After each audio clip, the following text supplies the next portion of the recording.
I want to say hello to everybody and to welcome you to our webinar today. This is one of Wild Apricot's monthly expert webinars. And today we're honored to have Joy Dooling on with us. Joy is an expert in membership programs, and she's going to show us the 8-step formula for keeping members forever.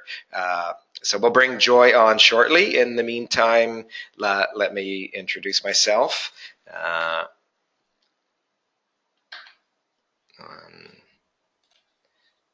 There we go. Sorry, a little trouble with the slide there. So my name is Donald Cowper, and I'm on the Wild Apricot content team. And beside me is my colleague, Jason Wiseman, who will be on chat to help with any technical issues you might have. And if Jason can't solve things, here's my daughter in the lounge at her office. I'll bring her in, and she's my backup. So, Jason, it's up to you. During the webinar, I want everyone to know that you can ask questions to us here at Wild Apricot, and of course also to Joy. And to do that, you can use the chat box. I also want to let you know that we are recording this session, and we'll be sending you a link to the recording within the next couple of days, so stay tuned for that. And a quick reminder, by attending today, you are eligible to earn 1 CAE credit. We'll get going in just another couple of minutes, but let me briefly say that today's webinar is being brought to you by Wild Apricot. I know that we have many of our customers on with us today, so I want to welcome you all. But I also know that we have many new people here who aren't familiar with Wild Apricot, and a big welcome to you. And for those of you who don't know, Wild Apricot is membership management software. It's actually an all-in-one solution for anyone running a membership organization. And that's because you can manage your member and contact database, you can run your events, build your website, process all your payments, and so on. Many of our customers consider it a lifesaver, and that's because it saves them hours each day in administrative tasks and freeing them up to focus on things like what we're going to talk about today, growing your membership and keeping your members sticking with you. So we are, as it says there on the slide, 10 years old now, and for the last 5 years, we've been ranked as the #1 rated membership management software solution on the market. And while everyone here at Wild Apricot is really proud of that and our ability to help everyone with great software, we are also a leading provider of free educational content, which you'll find on our website, our blog, and in webinars like we're running today. So if any of you do have questions about Wild Apricot, we're happy to answer them at the end of the webinar. And for now, let's get on with the show.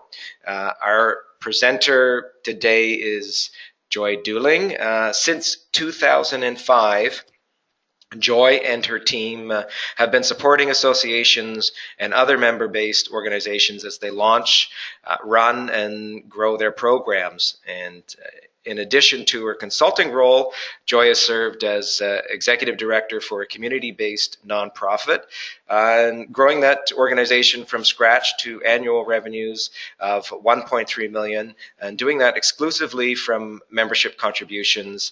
And she did that in just 3 years. So that's pretty impressive. And Joy's clients describe her as a vital resource and a secret weapon, helping them map an ideal path to achieve their growth goals. Recently, Joy launched membermagnetism.com, and Jason's just going to include that link in the chat there, so you can click on that. And that's an online resource devoted to professional development for those who want to create thriving membership programs. I'm going to pass the presentation over to Joy now. So Joy, a big welcome, and I want to thank you so much for joining us. Thank you, Donald. It's great to be here. Great. So I'll just let you take it away. I'm going to put, whether you've got the slide and you've got the controls. So thank you so much, Joy. Okay, fabulous. I'm always, when I hear someone introduce me, I'm always a little amazed that this is kind of where I ended up. When I started my consulting practice 12 years ago, if you had told me that I would be working with membership programs, I don't think I would have believed you. And that's because most of my early career, I actually worked in state government. Kind of worked my way up through the ranks, and my last position in state government was serving as program director for the Office of Research and Development for a state agency. And while it was a fabulous job, I mean, imagine your job being, someone who gets to work on all of the cool projects that are being launched. It was a great job, but once my husband took another job an hour and a half away, I decided I did not want to spend 3 hours every day commuting back and forth to work. So I took the plunge into consulting, and things kind of went from there. My first 3 clients, this is back in 2005, really set the stage for where I went. The first one was a website design company, and they hired me to develop all of their content for their web development clients. And then the second client who hired me was an association that was starting from scratch. And we literally designed his logo, designed his membership application, designed his first website, and did everything just from the idea of starting this thing. And then the third one that hired me was a nonprofit that they were just launching, and within 3 months of launch, they won Microsoft's Start Something Amazing award. So I say that those 3 clients that really gave me the bug to work with membership programs and work with people who are launching great ideas. It didn't take me very long to discover that people who run membership programs are really passionate about what they do. They are people who are carrying a mission. And if your passion, if your mission is strong enough that you want to gather other people around you, around that cause, around that issue, well then that's a pretty incredible experience. However, what I found was these people who are very passionate about these issues and these causes and their communities, they ran into some common problems. I want to ask you if any of these statements feel familiar to you. So the first one that I hear quite often is sorry, I was trying to close the little panel. It keeps closing the slides. People say they're impressed with what we're doing, and they still don't join. I've personally spoken with 3 prospects this week, and they all say they're thinking about joining, but they don't. So how can we get these people to join faster? How can we show our value if people don't even bother showing up for what we offer? And then the last one, members give us great feedback. So why don't they renew when renewal time rolls around? So these are questions or some variation of questions that keep coming up. It's a common thread across everyone that I worked with. And I'm guessing that at least one or more of those statements may feel true to you if you've been running a member-based program for very long. So if I fast forward a few years, about halfway through 2009, a local group approached me about kind of planning a member-based nonprofit. And so gathered people around a conference room table, fleshed out this concept, and went from this idea around the conference room table to launching this nonprofit that has consistently had $1 million revenues really within the first 18 months and consistently ever since. And people in that particular industry, they were looking at that experience that we had here in Central Illinois, And they kept asking, how did you do that so fast? Because in that space, in that industry, it was really unheard of. And that's where this concept of member magnetism really started rolling around in the back of my head. Because, at that time, what you found was that when people had growth problems, they tend to have, two responses. One is they just try a bunch of new stuff to see if something works. And then the second thing they think they need to do when they have a growth problem is they'll throw more money into marketing, thinking if we can just get people in the door, then that'll solve our growth problems. But the problem is that these two approaches that are so common don't really work. And that's because member experience membership, it isn't a singular experience. It is linear and progressive. So what do I mean by linear and progressive? Well, here's how I kind of map it out. And there's 8 steps here. And this is kind of how we get to kind of the 8-step formula for keeping members forever. Every member has a lifespan with your organization, and it starts with finding out about you, discovering you, and it goes all the way through renewing and signing up again for another stint in your membership. And there are all these steps in between that you have to address as a membership program. And if you haven't adequately addressed the members' needs in each of those areas, you're going to experience some leakage in your membership program. You're going to have people dropping out of the process at these different places. So this is kind of all 8 steps in one place. And I actually have a printable version of this for you that I put up at membermagnetism.com/wildapricot, along with a copy of the slides, because as we get into this, the slides are going to go pretty fast, and I don't want you feeling like you have to scribble down a bunch of notes. So Donald or Jason, could you maybe put that link in the chat so that people have that? Yeah, Jason will just put that in now, and of course, everyone's covered with. They get the recording, and we send you a slide share too. So between Joy's link there and our follow up, you'll have all the materials. So as Joy says, just enjoy and pay attention. You don't have to worry about taking notes. Yeah. Awesome. So we're going to walk through these 8 steps, and I'm going to give you some strategies for each one, but I want to kind of lay out the framework for you here a bit. So ultimately, what we're going for is 3 results. You want members who pay, members who play, and members who stay. So the first 3 stages in the member lifespan are discovery, contemplation, and activation. And that is all about getting members who sign up for your program and pay for their membership. The middle tier, the onboarding, what they experience in that first 30 days and what they experience beyond 30 days with your membership, what you achieve by the strategies that you put into place in those stages are the members who play. These are the members who engage with you and take advantage of what you are offering.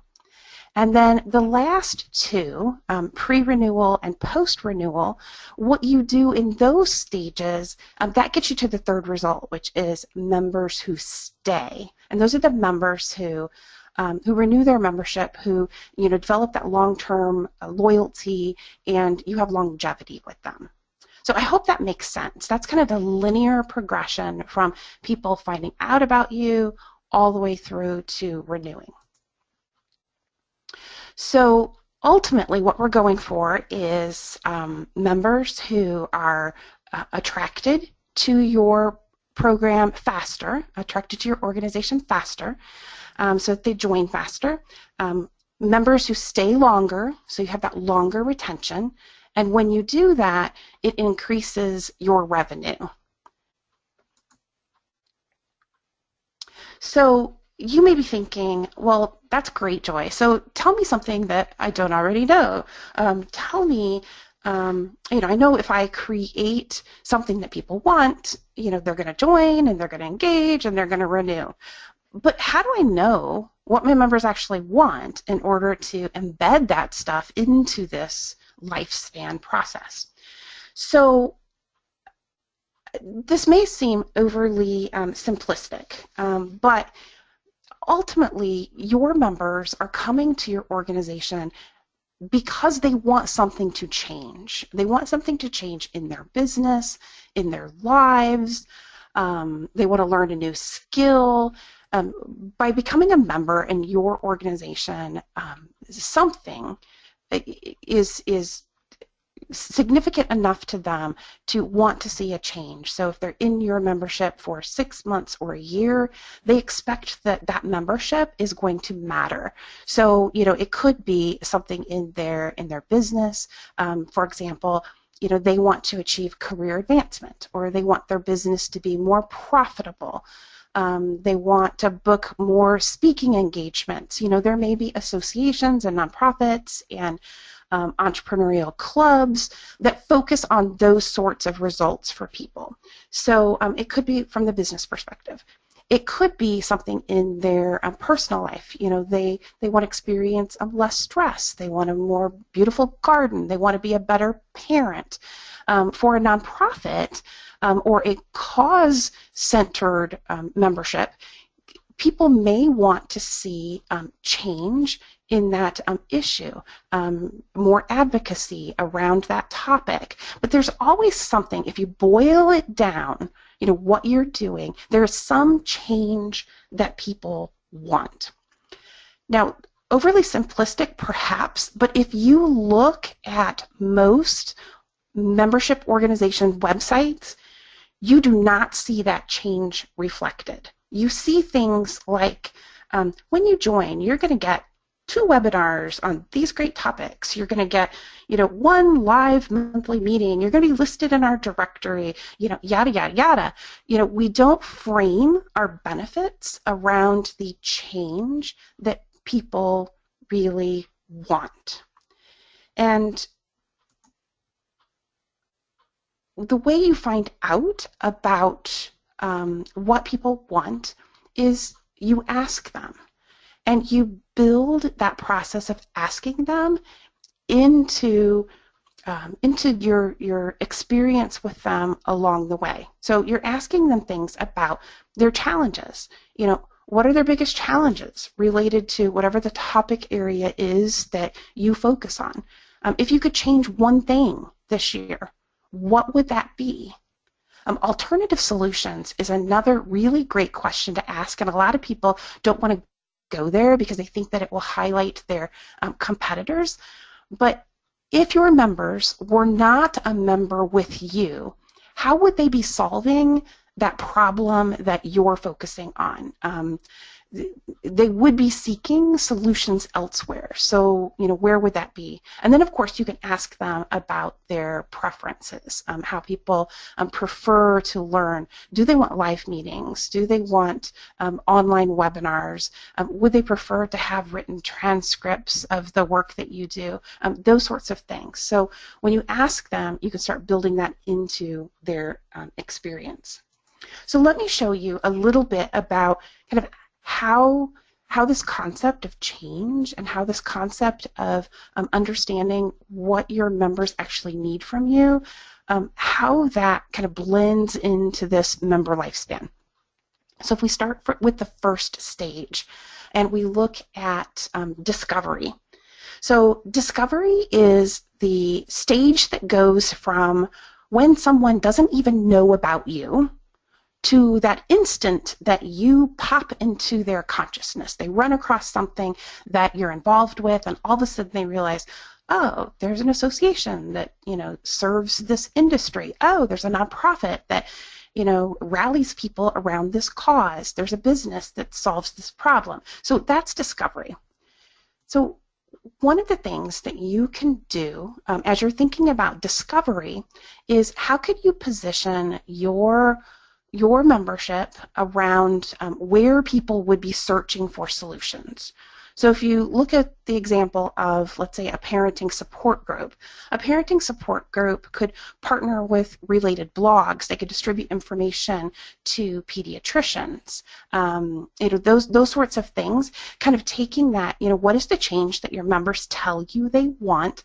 Where are they looking for that? And how do you build that into discovery so that more people can find you?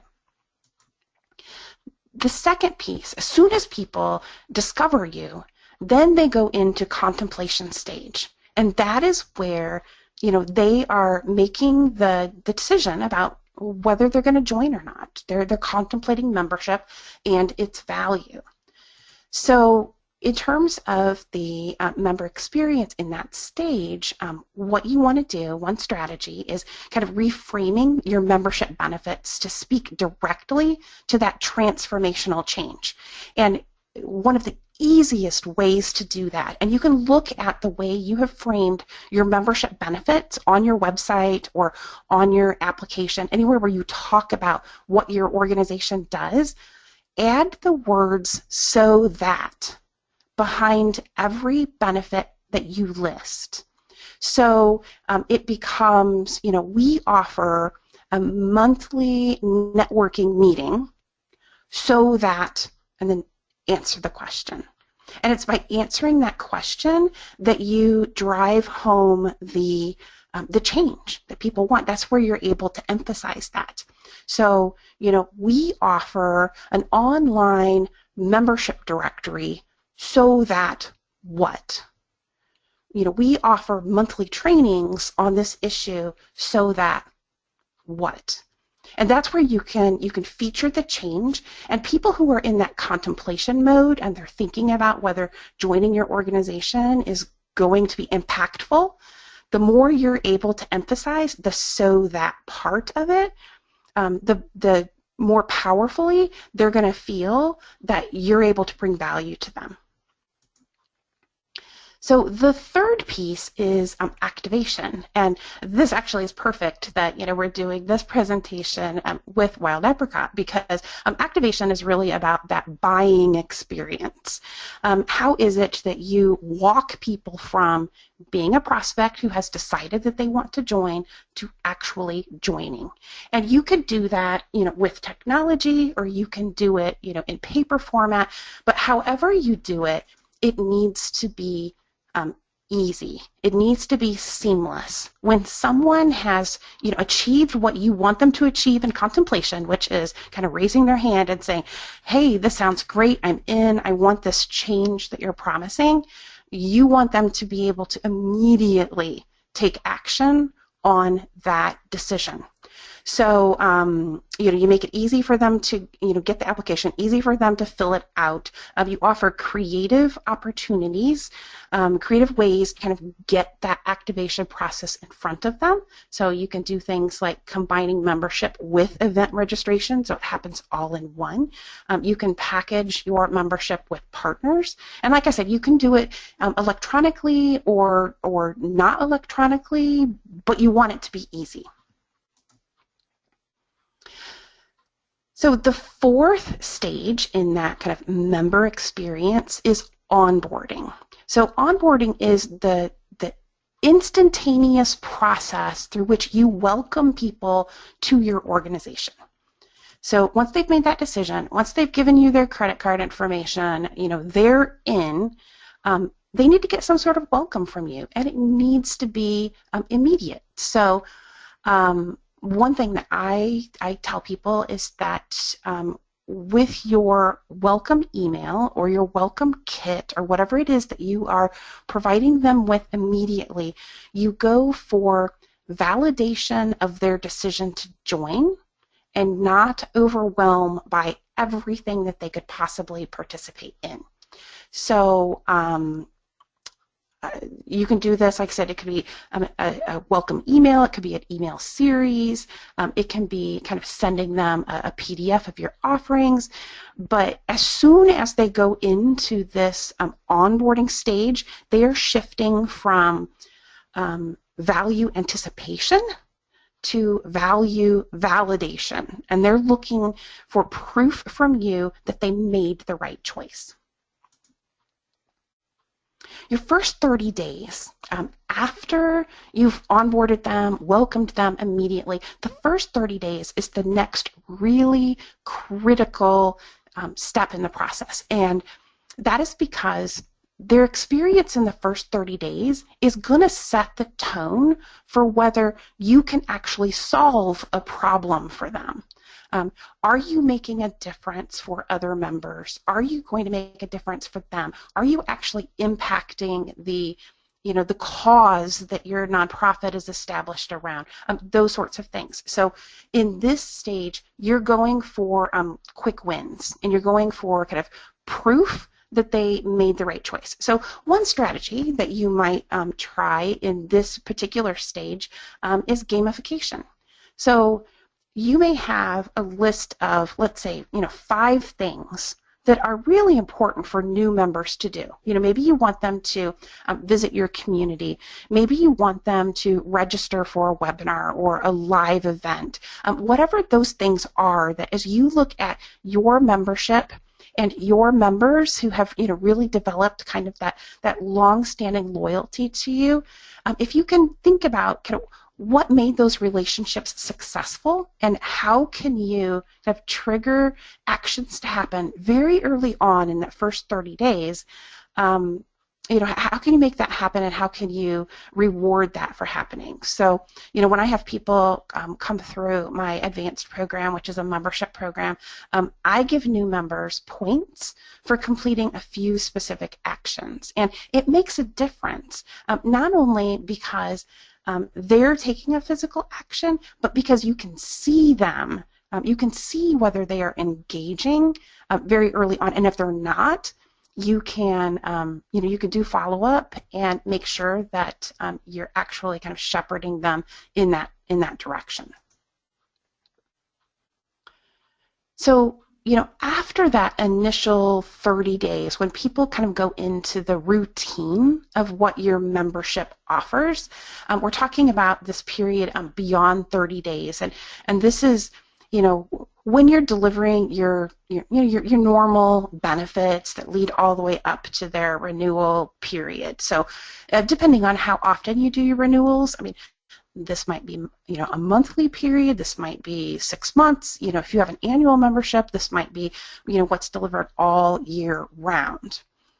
The problem that I see most membership organizations starting with in this kind of stage is that when they have members who are really at varying levels of experience, maybe if this is an industry association, they may have one person who is very new to their career. They may have others that have been in for a long time.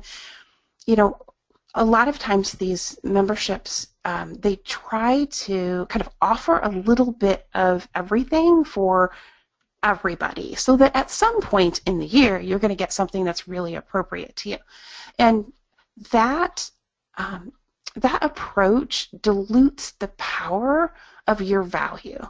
So, if you're trying to provide a little bit of something to everyone, it means that everybody just gets a little bit of satisfaction. And, compromise in that way doesn't work. People don't get that wow experience that this organization really understands what understands what I'm about and what I need, and it all goes back to understanding what is that change that people want and how can you deliver it. And let me give you an example of this, because I think it's really I think this is probably one of the areas that organizations struggle with the most. And because this is the phase that people are in the longest, and it's the phase that leads up to that pre-renewal stage, it's important to get this part. So I had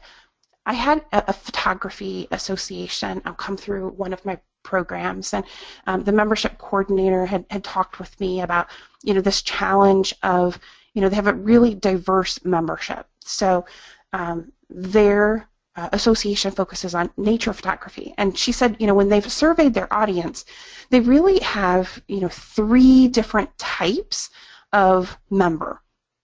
So the first type is the professional photographers who are trying to, make money from their from their nature photography. They are really joining the association because, they want to learn how to make more money from their craft and professionalize their business. So that's the first group.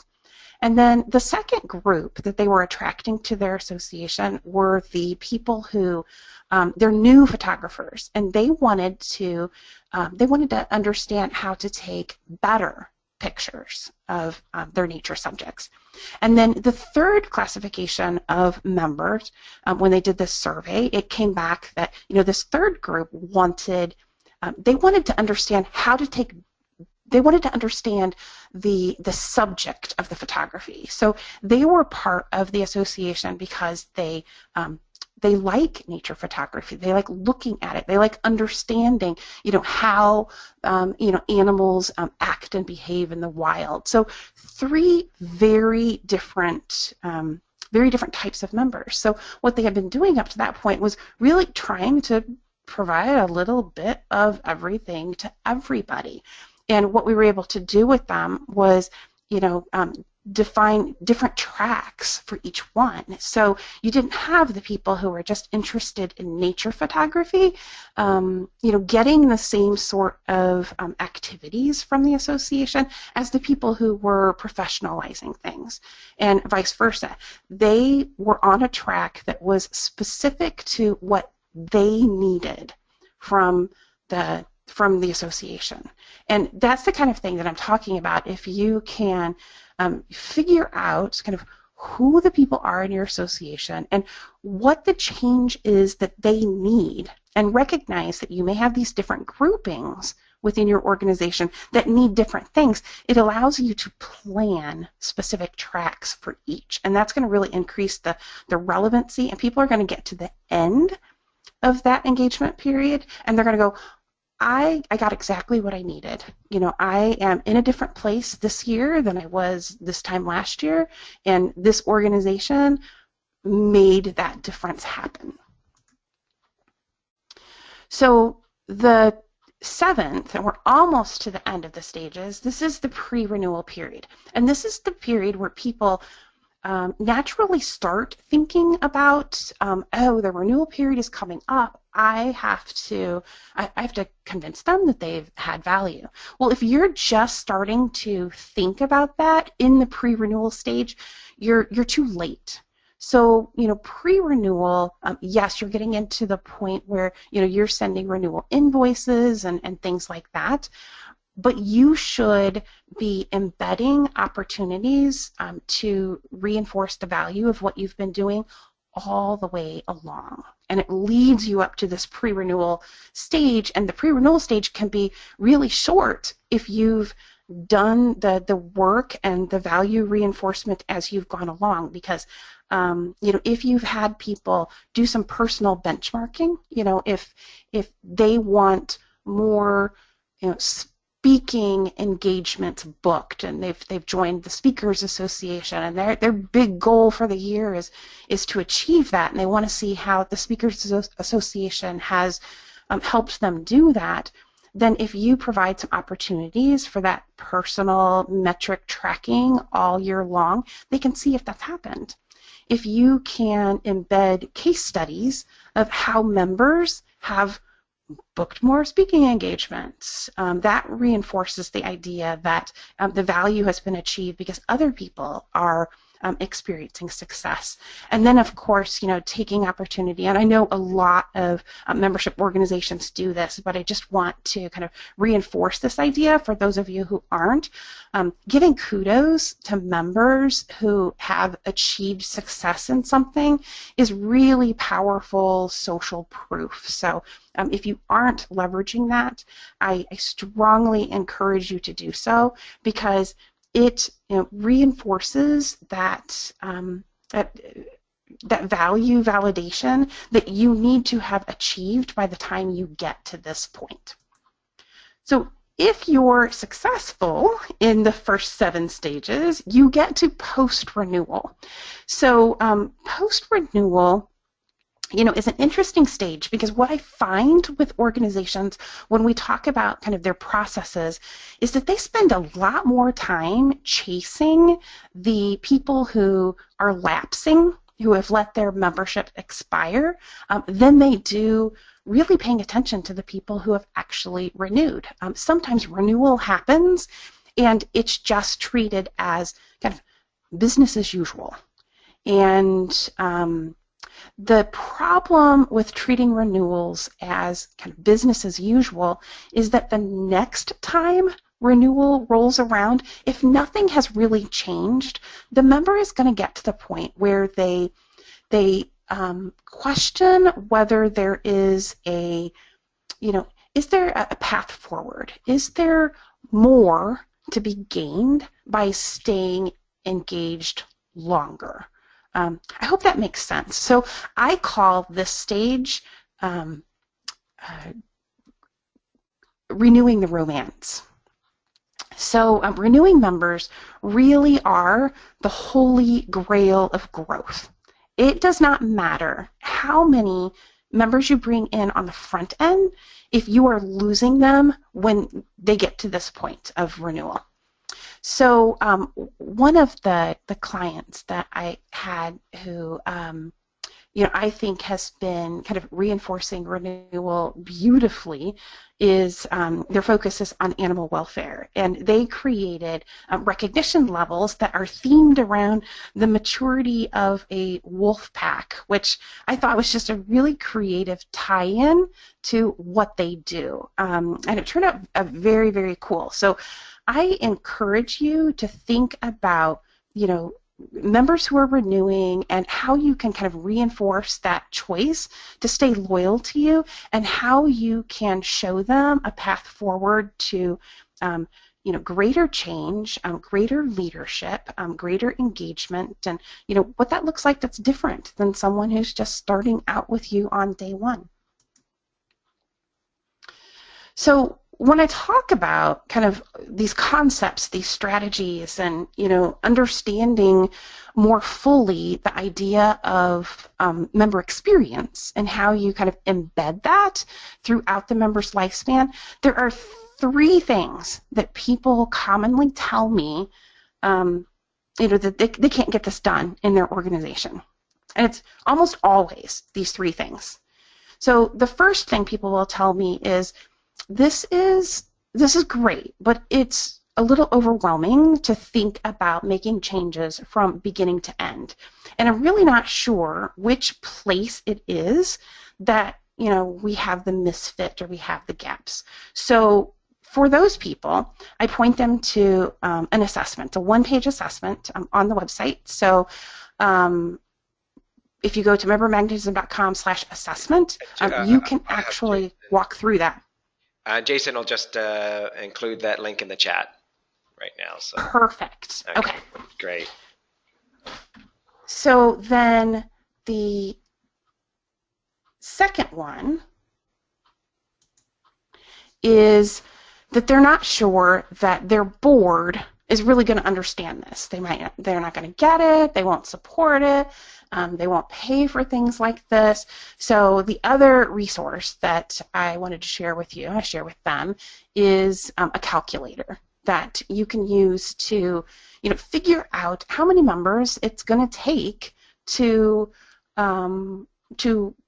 make it worth doing something. And Donald will put that link in the chat as well. But it's the same website, and you go to /board. Yeah. And then the third thing that people say is, well, it's great to work on this stuff, but we have absolutely no budget whatsoever. We're brand new. We don't have the membership base to really support being able to do work in this area.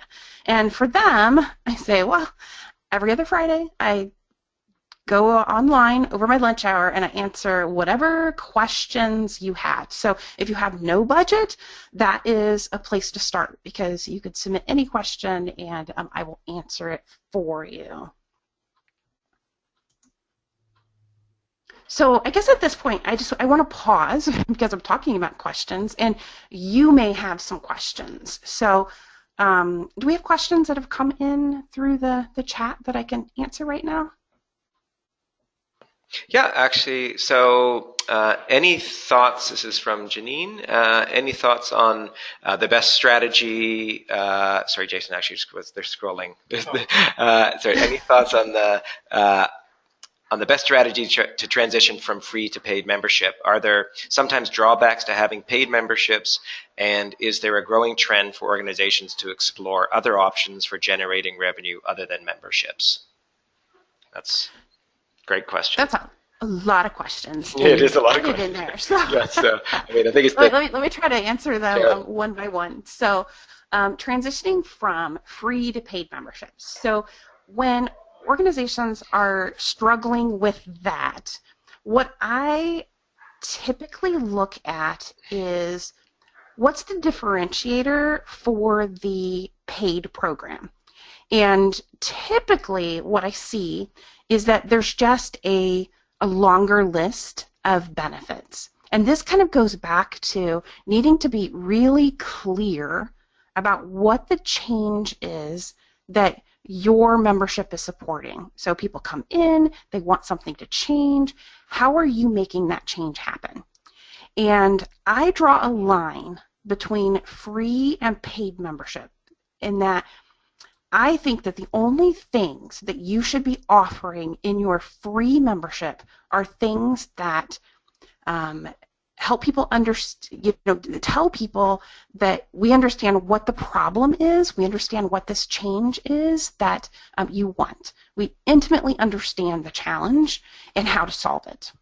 The second thing is we actually have the capability to solve it. We have an answer here. We have a solution. It works for lots of people, and we can help. And then the third thing that you're offering in your free program is anything that shows that you actually know the path forward. So it's those three things. We understand the problem, we have the capability to solve the problem, and we know the path forward for you. They don't actually get the path forward until they become a paid member, because that's the differentiator. And if you're struggling to get people to move from free to paid, I think that's probably where the disconnect is. There isn't enough being offered on the paid membership side that is different than what they're getting on the free side. So I hope that helps. Yeah, Let's see. yeah, there's. I can read them out, Joy. How important are periodic member newsletters, and how should we balance newsletters with targeted emails covering single subjects? How not to overload members with communications? So it's a really great question and a common one. It's a challenge for everybody, I think. Absolutely, and it's really going to depend on your audience. So you have to get in tune with whether your audience is actually getting value out of the newsletters. And you can do this really simply. You don't have to do a big, drawn-out survey. I like to use what I call a one-click survey. So I will create an email that goes out to people, and I will ask them just to respond with one click on love it, like it, hate it. And you can segment your people with those three paths, and then you'll know instantly if what you're doing is resonating with them. Because I have some organizations, like I have a women's leadership organization that when she asked people about the communication that she was sending out, they didn't like the emails. They wanted all their communications to happen through LinkedIn, which I didn't expect. And they didn't want duplication between what was happening in LinkedIn and what was happening in email. On the other side, I have an organization that is in the kind of assisted living space, and they send out emails almost every day. Now, they don't do a big formal newsletter, but they do an announcement every single day, and their people like it. So it just really depends on who your audience is and what that communication is that they're getting and whether it's bringing value. Great, and we've got a lot of questions flooding in here, so fortunately we saved some time. What are some best practices for welcome emails? It's another good question. So for welcome emails, what I encourage you to do is think about not everything that you could put in front of members, but what are the most important 2 or 3 things? Your welcome email doesn't have to be exhaustive. It does have to give them some quick wins. So, you have plenty of time to nurture the relationship. So think about what it is that's most important for them to do first that would, get them quick wins, get them engaged. Next one. So I've always wondered about getting members to take ownership as if it's their organization. Okay, so I'm assuming that what you're talking about is, you're offering benefits, and you think if a member actually participated in these benefits, they could make something happen, and we want them to be engaged in what we're doing, and we end up sometimes with a lot of lurkers. So. Sometimes, and I'm not saying this is what's happening in your situation, but I see it a lot, we become enamored with what we're doing ourselves, and we don't recognize that the change that people can experience isn't as tangible as what we think it is. So, if people aren't engaging, if they're not owning their part of the process, then they don't want the change bad enough, or the change isn't tangible enough to them to support their involvement. Because we get involved in things that matter to us. So we have to make it matter more to them. And there's probably a whole thing that we could explore around that. But bottom line, that's what it is. If they're not taking ownership, they're not invested, and it doesn't matter enough to them yet. And then do you, Joy, have specific recommendations for an organization designed to help other organizations globally rather than helping the individual members? So it's probably a good question for a few others here on the webinar. Yeah, it really does not matter who your audience is. It does not matter if your members are, individual seamstresses that want to learn to be better at their craft. It doesn't matter if you are working with business leaders or companies or organizations. At every level, that member has a goal. So for you, you need to understand what it is that those other organizations want, and then everything that you do through every stage of this lifespan is targeted around helping them achieve what it is they want. But I mean, that principle is true no matter who your member is. Yeah, I can certainly see that.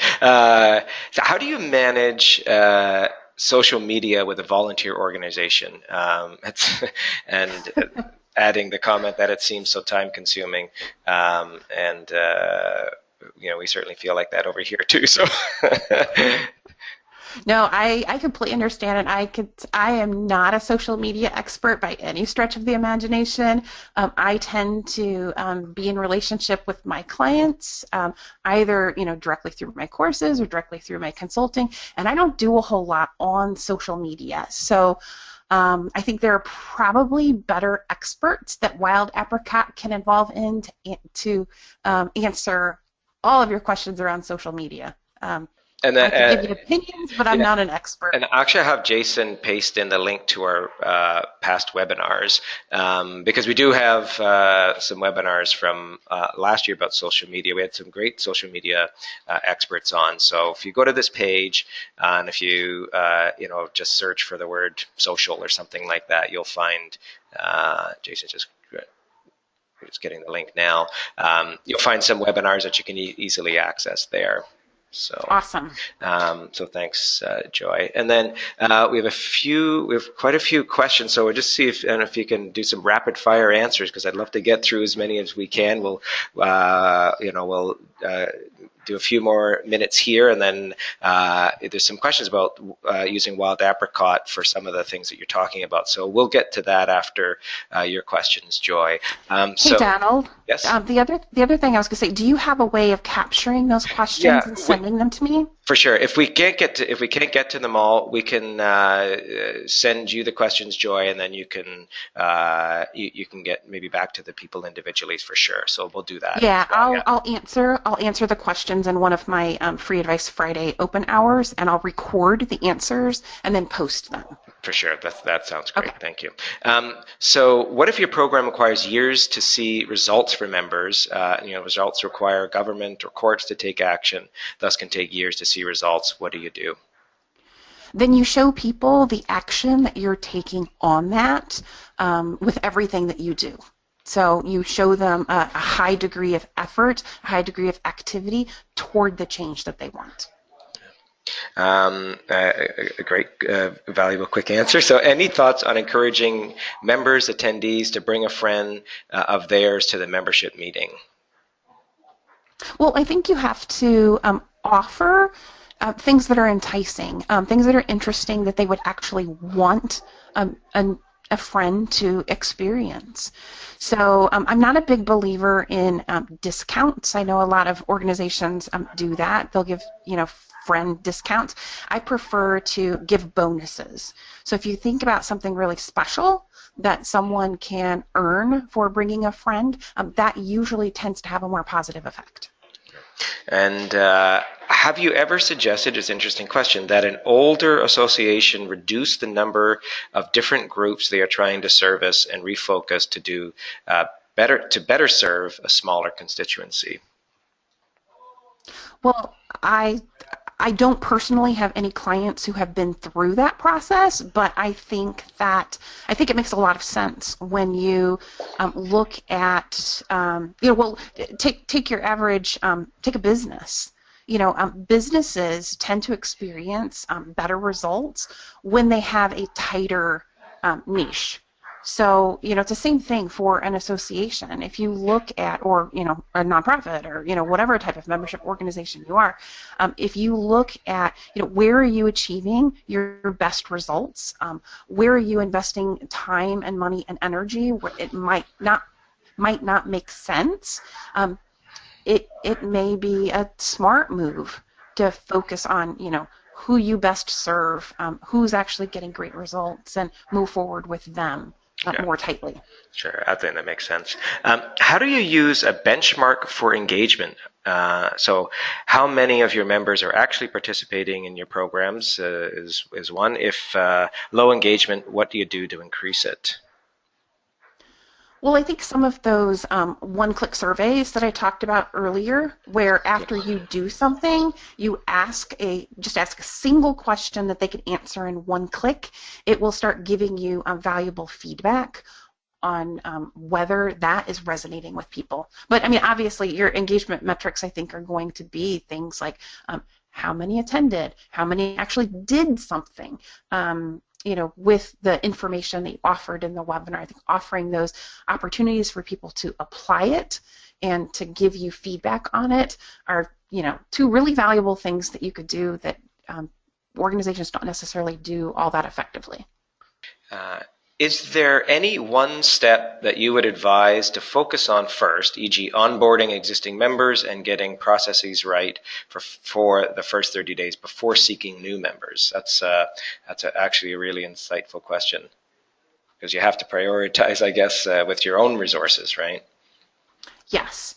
So one of the reasons why I posted that assessment is because it is going to tell you exactly which areas of the lifespan are strengths for you and which ones are weaknesses. And then you have two possible approaches. Once you know that information, you can go for the low-hanging fruit, which is, which of those lifespan areas are closest to perfect, and can you shore them up really quick? So those are like your quick wins, low-hanging fruit.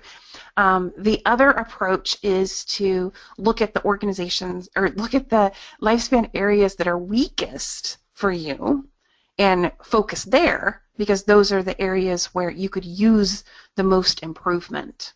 But it's really going to be specific to your organization and where you're strong and where you're weak. There's no one size fits all there. For sure. One of the challenges our organization has is to get volunteers to help do the work. We are an all-volunteer organization and board, and I can see how getting more members involved through your strategies discussed is critical. Actually, if there was a question about it so much as, I guess, a statement. So we can. So what can a non-dues based alumni association do during the pre-renewal and post-renewal stage to still keep members loyal and engaged without the need for gathering membership dues? If you have any thoughts on that. So it's a non-dues organization, and you want to get them more engaged without charging dues. I'm not sure I'm completely clear on what the question is, but your members of an alumni association, I mean, they want something.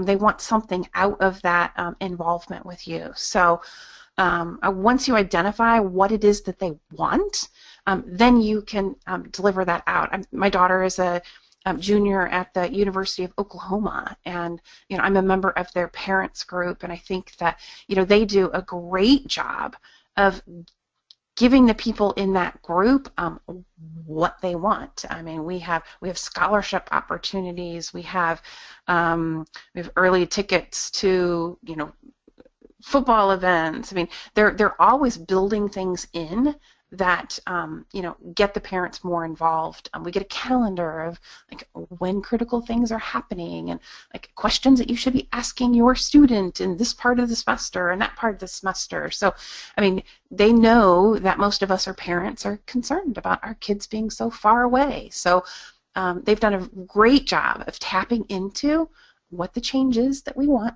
We want to feel more comfortable with our children being away, and they do a good job of delivering that. And you need to look at what is it that your alumni want. Do they want to connect with other alumni? Do they want opportunities to come back? I mean, those sorts of things. Yeah.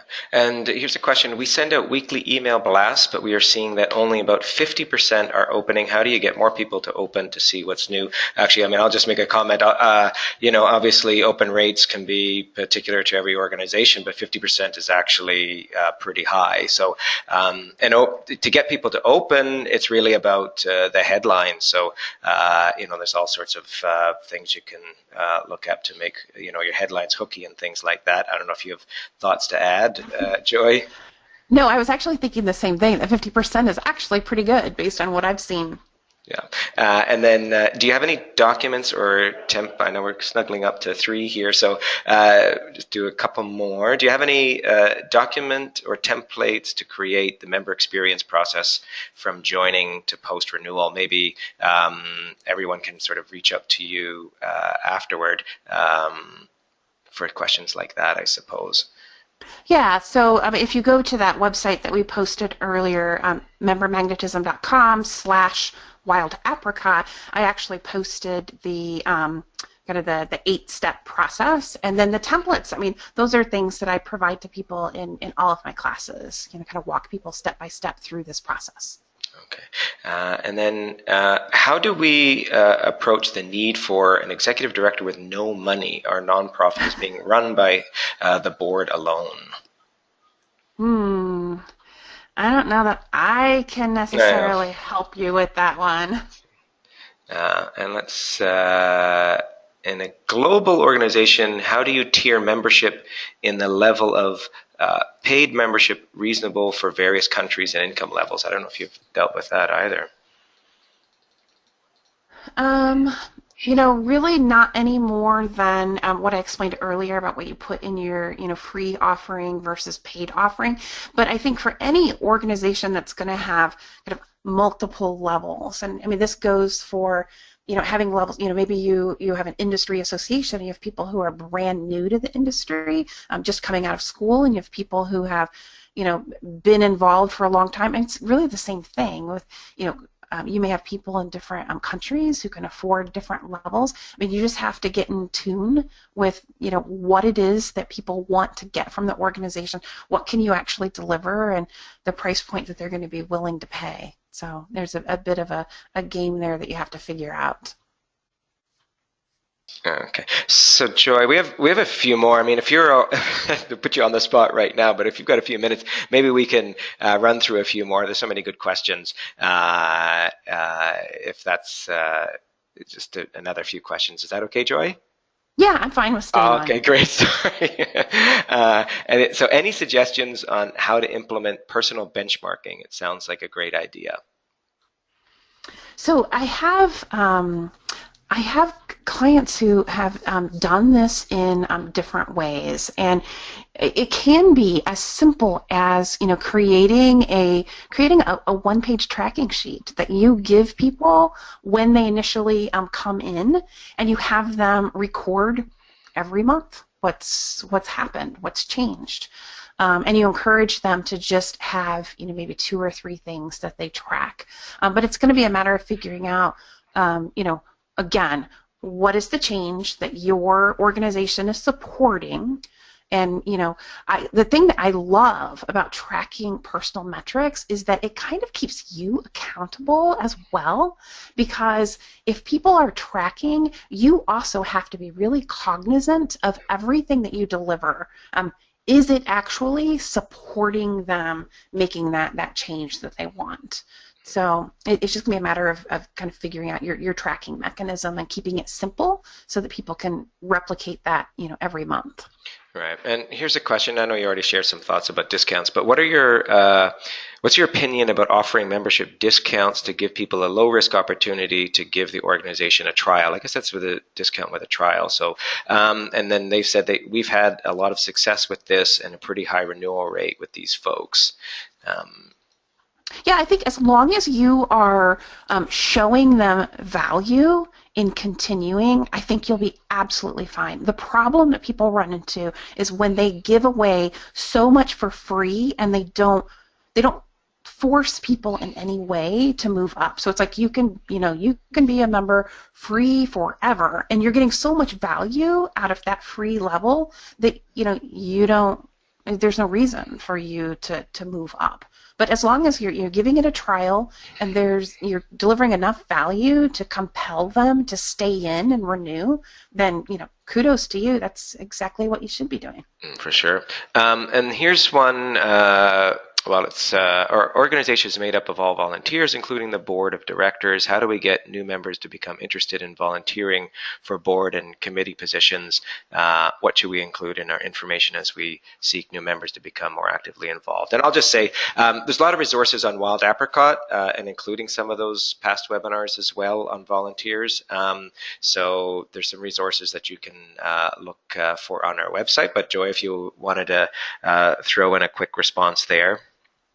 Well, I'm going to sound like a broken record, but I think anytime that you want people to engage in a certain way with your organization, you have to figure out what is in it for them. What is the change that they want, and how is that level of participation going to make that happen for them? It takes some creative thinking, but it really does come down to that.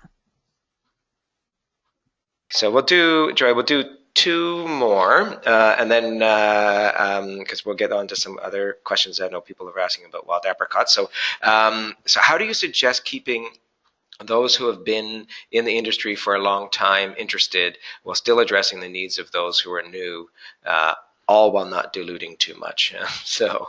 Yeah, well, that is exactly the situation that the Nature Photography Association had with those three very different groups, and it is a matter of looking at each separate track and what it is that you're providing for that track of person. So if you have long-standing career people, the answer to what you offer them is going to be completely different than what you're offering to the newbies. And you give them their own track, and you plan the activities along that track. And thank you, Joy. We'll throw one last one at you. Can we look at volunteer experience the same way as we look at member experience, and i.e. do the 8 steps apply to volunteering? Oh, I haven't walked through that, but I'm guessing there's probably relevance. And if you do walk through it, I would love to see your feedback on that. And I know in May we're going to have an expert on volunteers and volunteerism join us. So anyone here can look out for that webinar as well. Well, first of all, Joy, thank you so much. And obviously, thank you for sticking around, and for everybody for sticking around and asking such insightful questions. We'll try to, figure out a way to get to the others that weren't answered. I know I learned a lot, and you talked about so much, Joy, that I really hope everybody took something from it by the questions we got. It looked like that was the case.